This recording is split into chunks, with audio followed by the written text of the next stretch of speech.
Hello dear students, मैं रवि कुमार आप सबका स्वागत करता हूं आज एक तड़कते भड़कते वीडियो में, जिसमें हम लोग प्यारे दोस्तों पढ़ेंगे आपेक्षिक विद्युतशीलता या फिर परावैद्युतांक क्या होता है। बेहतरीन ढंग से समझेंगे, सूत्र को डेरिवेट करेंगे और इसके साथ साथ और भी चीजों को सीखा जाएगा। तो जुड़े रहिए आप लोग path of success UP board नामक चैनल में, और चैनल को ज़्यादा से ज़्यादा सब्सक्राइब कीजिए, चैनल को ज़्यादा से ज़्यादा प्यारे दोस्तों शेयर कीजिए, वीडियो को लाइक कीजिए, वीडियो को कमेंट कीजिए। तो ज़्यादा समय न लेते हुए आप लोगों को आज की क्लास में चलते हैं। क्या है प्यारे दोस्तों आपेक्षिक विद्युतशीलता या परावैद्युतांक क्या होता है, लिखेंगे। यदि दो बिंदुवत आवेश एक Q1 हो व Q2, यानी Q1 Q2 दो बिंदुवत आवेश Q1 और Q2 निर्वात के स्थान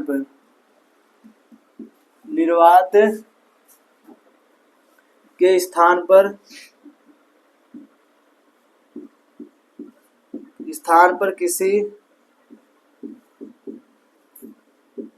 माध्यम में रखे हो।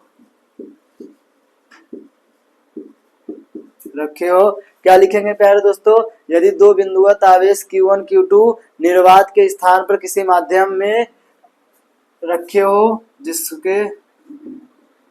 जिसमें इनके बीच की दूरी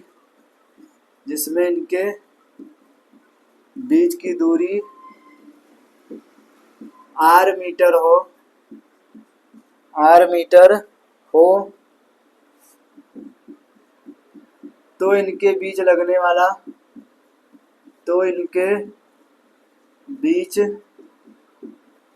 वाला बल क्या हो जाएगा प्यारे दोस्तों, लगने वाला जो बल होगा यानी एम बराबर 1/4 पाई एप्सिलॉन नॉट होता था निर्वात के लिए, लेकिन अभी निर्वात नहीं है, माध्यम है, इसलिए एप्सिलॉन नॉट हटाकर हम लोग क्या लिखेंगे, सिर्फ एप्सिलॉन लिखेंगे। और इसके साथ पहले आवेश का Q1 दूसरे का Q2 अपान r का स्क्वायर, और यह हो जाएगा हमारा समीकरण नंबर फर्स्ट। यानी प्यारे दोस्तों यही होता है क्या, निर्वात के लिए बल लिखेंगे, जहां एप्सिलॉन बराबर क्या होता है, माध्यम की विद्युतशीलता।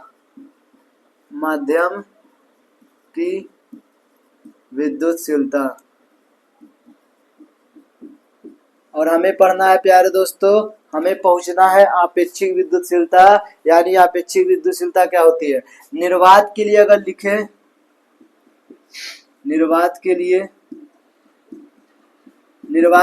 जो एम होगा, यानी जो बल होगा प्यारे दोस्तों, एम न लिखकर, एम का मतलब मीडियम होता है, माध्यम, ये एफ निर्वात के लिए है, और निर्वात के लिए होता है 1/4 pi epsilon naught into Q1 Q2 अपान r का स्क्वायर। पिछले लेक्चर में हम लोग पढ़ कर आ रहे हैं, तो ये हो जाएगा समीकरण नंबर सेकंड। अब आगे समीकरण 1 में समीकरण 2 से भाग देने पर क्या लिखेंगे प्यारे दोस्तों, समीकरण 1 में समीकरण 2 से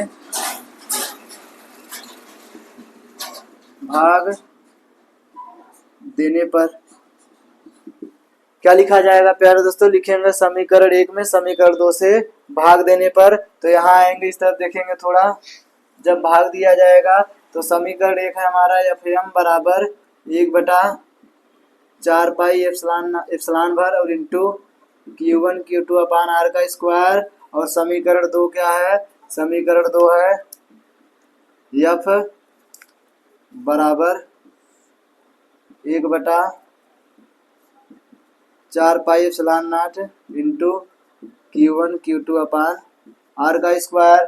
यार दोस्तों ध्यान से देखेंगे तो Q1 से Q1 कट रहा है, Q2 से Q2 कट रहा है, r स्क्वायर से r स्क्वायर कटेगा, 4 पाई से 4 पाई कटेगा, यानी बचेगा क्या, एम बराबर 1/एप्सिलॉन और 1/एप्सिलॉन नॉट। अब एप्सिलॉन नॉट घूमकर ऊपर जाएगा तो एफ बराबर क्या बचेगा प्यारे दोस्तों, एप्सिलॉन नॉट अपान एप्सिलॉन। उम्मीद करते हैं कितना आप लोगों को समझ में आया होगा। लिखेंगे अतः,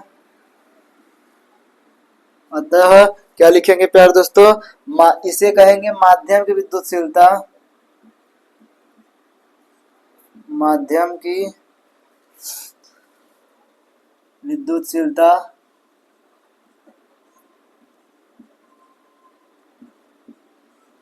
और बटा निर्वात की विद्युतशीलता।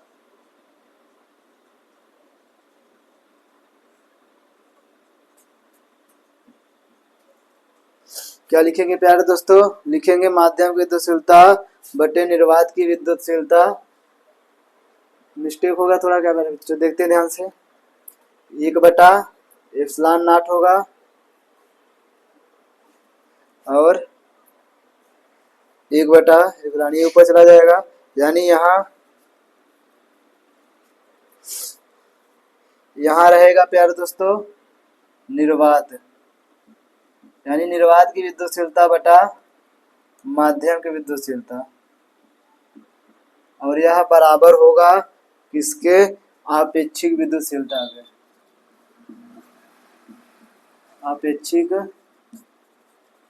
विद्युतशीलता के। तो इतना हो जाएगा प्यारे दोस्तों। आगे हम लोग लिखेंगे या माध्यम की निर्वात की विद्युतशीलता क्या है प्यारे दोस्तों, एप्सिलॉन नॉट अपान एप्सिलॉन बराबर, आपेक्षिक विद्युतशीलता को दिखाया जाता है एप्सिलॉन आर। कुछ मिस्टेक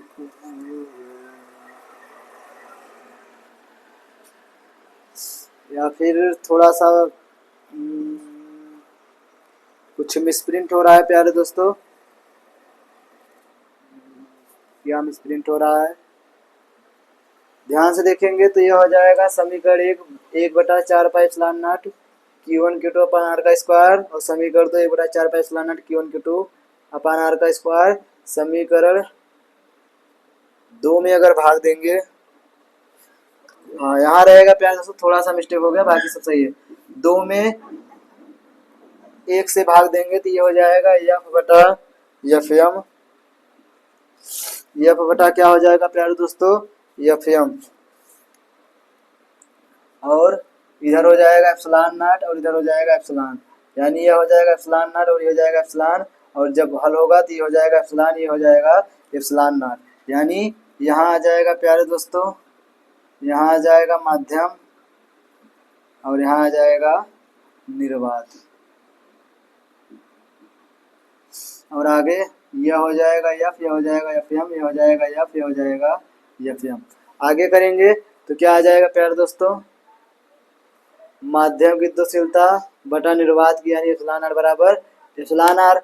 अब प्यारे दोस्तों अगर एप्सिलॉन बराबर निकालेंगे या करके तो एप्सिलॉन बराबर क्या आ जाएगा epsilon naught into epsilon r. तो यही होता है हमारा फार्मूला, यानी इसी को कहा जाता है प्यारे दोस्तों, एप्सिलॉन आर को ही कहा जाता है आपेक्षिक विद्युतशीलता। क्या कहा जाता है प्यारे दोस्तों, आपेक्षिक विद्युतशीलता।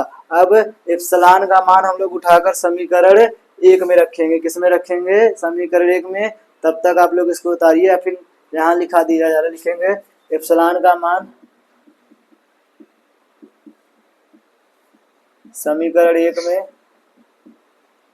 रखने पर, जब रखेंगे प्यारे दोस्तों तो क्या हो जाएगा, Fm बराबर 1/4 पाई और एप्सिलॉन नॉट और इंटू एप्सिलॉन आर और Q1 Q2 अपान आर का स्क्वायर। और प्यारे दोस्तों अगर ध्यान से देखेंगे तो 1/4 pi epsilon naught Q1 Q2 upon r का स्क्वायर किसके बराबर है, F के बराबर, यानी यहाँ लिखेंगे, ध्यान से देखेंगे तो क्या हो जाएगा, Fm बराबर F बटा एप्सिलॉन आर। तो इतना हो जाएगा प्यारे दोस्तों, और यही हमारा क्या हो जाएगा, यही हमारा प्रूव हो जाएगा। और लिखेंगे समीकरण 2 से,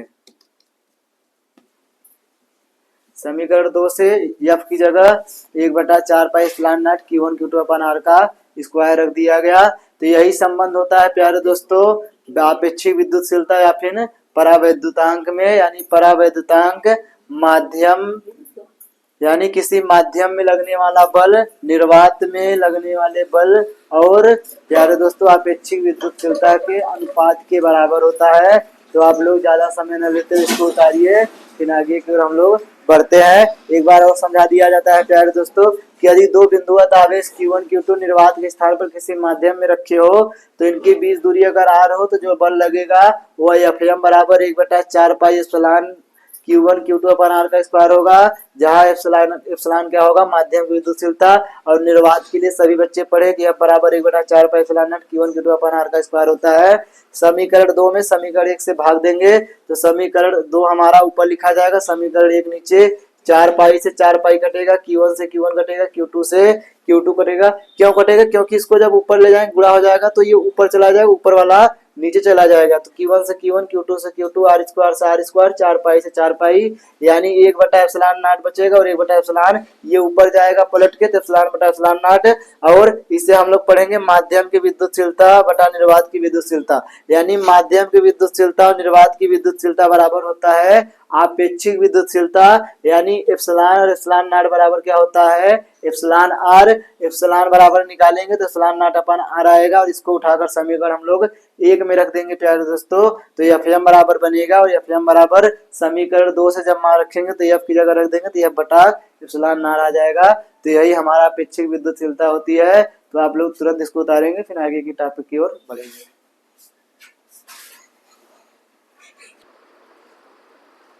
चलिए प्यारे दोस्तों, आपेक्षिक विद्युतशीलता या परावैद्युतांक का सूत्र हमें पता चल गया, लेकिन उससे जुड़े कुछ बातों को समझ लेते हैं। तो नोट करके हम लोग लिखेंगे, क्या लिखेंगे प्यारे दोस्तों? नोट करके। और नोट करके पहला क्या लिखेंगे? पहला प्यारे दोस्तों पहला यह लिखेंगे कि किसी भी पदार्थ का यानी प्रत्येक पदार्थ का परावैद्युतांक 1 से अधिक होता है। तो लिखेंगे प्यारे दोस्तों प्रत्येक पदार्थ का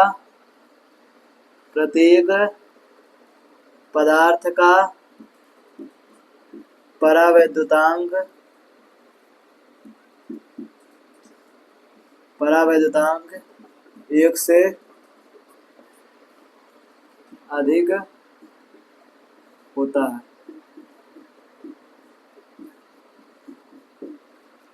क्या होता है प्यारे दोस्तों?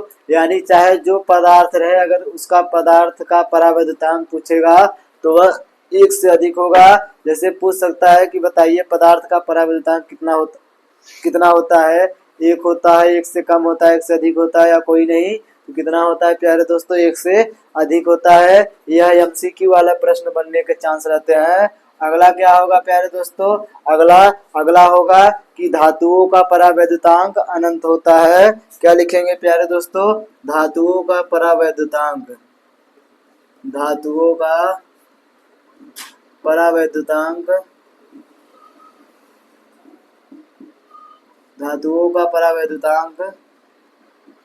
अनंत होता है।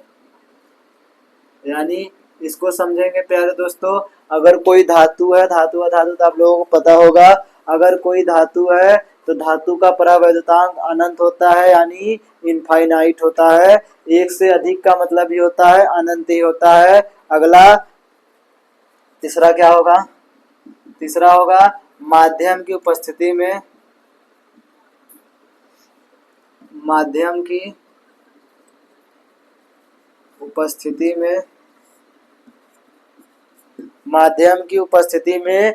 स्थित आवेशों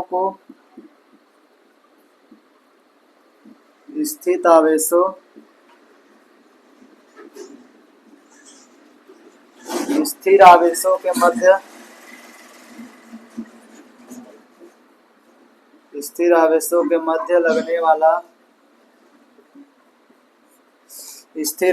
के मध्य लगने वाला बल घट जाता है।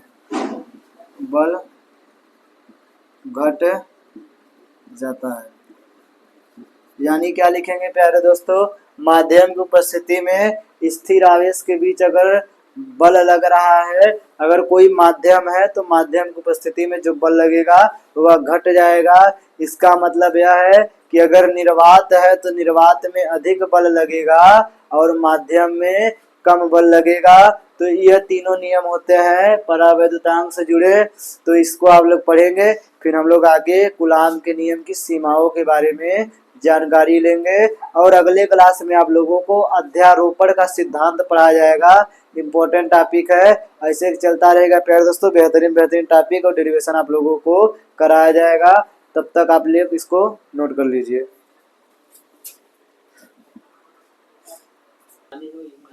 चलिए प्यारे बच्चों, अगला टॉपिक है हमारा कूलाम के नियम की सीमाएं। यानी कूलाम के नियम की क्या क्या सीमाएं होती है, कहाँ कहाँ कूलाम के नियम लग सकते हैं, इन्हें हमें पढ़ना है। तो सबसे पहला नियम आप लोगों को दिख रहा होगा, यह नियम केवल स्थिर आवेशों के लिए सत्य है, गतिशील आवेशों के लिए नहीं। अगर आवेश स्थिर अवस्था में है तब तो कूलाम का नियम लागू होगा, लेकिन अगर आवेश गतिशील अवस्था में है तब कूलाम का नियम लागू नहीं होगा। यानी प्यारे दोस्तों, इससे यह बात समझ में आती है कि अगर यह दोनों आवेश एक ही जगह स्थिर है तब तो इनके बीच कूलाम का नियम लगाकर हम लोग बल निकाल सकते हैं। लेकिन अगर ये दोनों आवेश गतिशील है यानी गति कर रहे हैं तब इनके बीच में कूलाम का नियम नहीं लगेगा। तो आपको क्या समझना है, आपको समझना है स्थिर आवेश।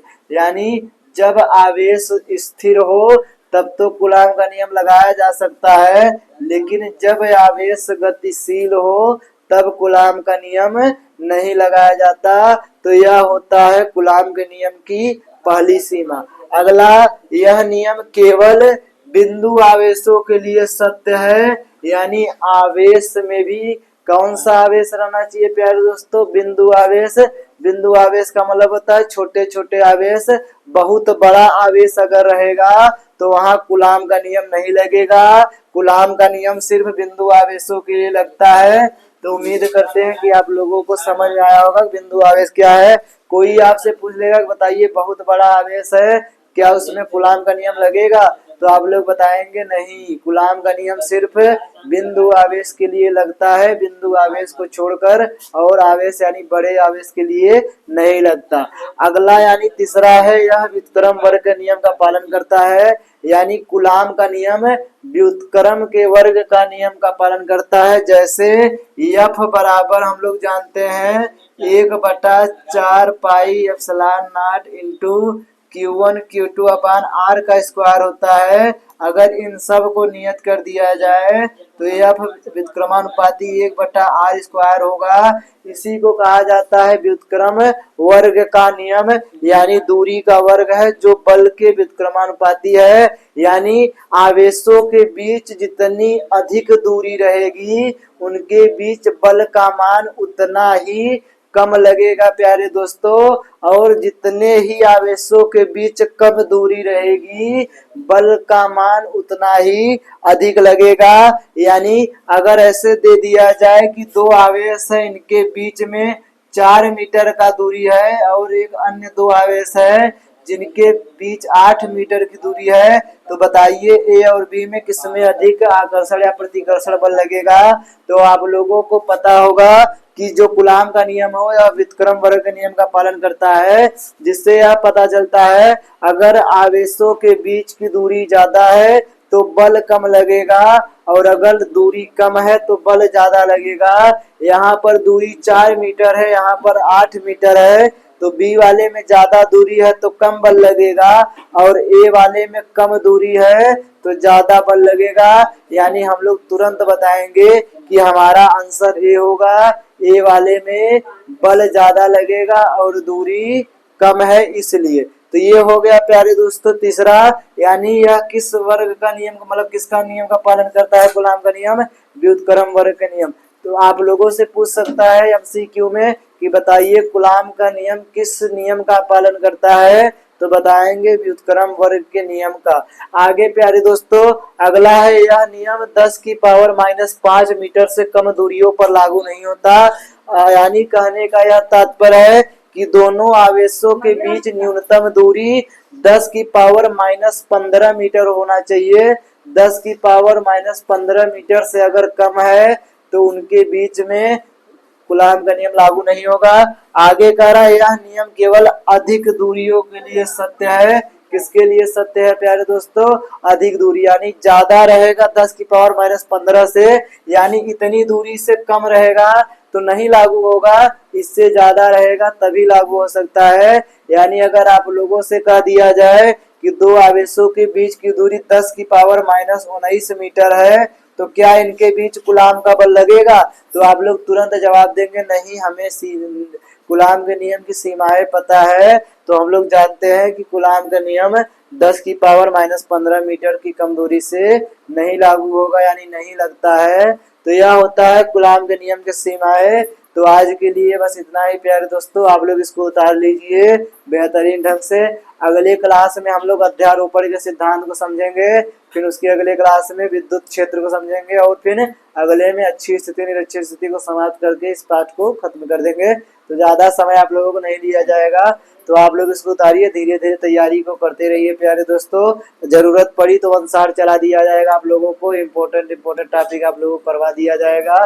लेकिन आप लोग चैनल को सब्सक्राइब कर लीजिए, और सब्सक्राइब करके बेल आइकन का बटन प्रेस कर दीजिए, ताकि आप लोगों तक नोटिफिकेशन पहुंच जाए, आप लोगों को पता चल जाए कि क्या चल रहा है और क्या हमें पढ़ाया जा रहा है। तो प्यारे दोस्तों, मिलते हैं अगले क्लास में, तब तक के लिए जय हिंद, जय भारत।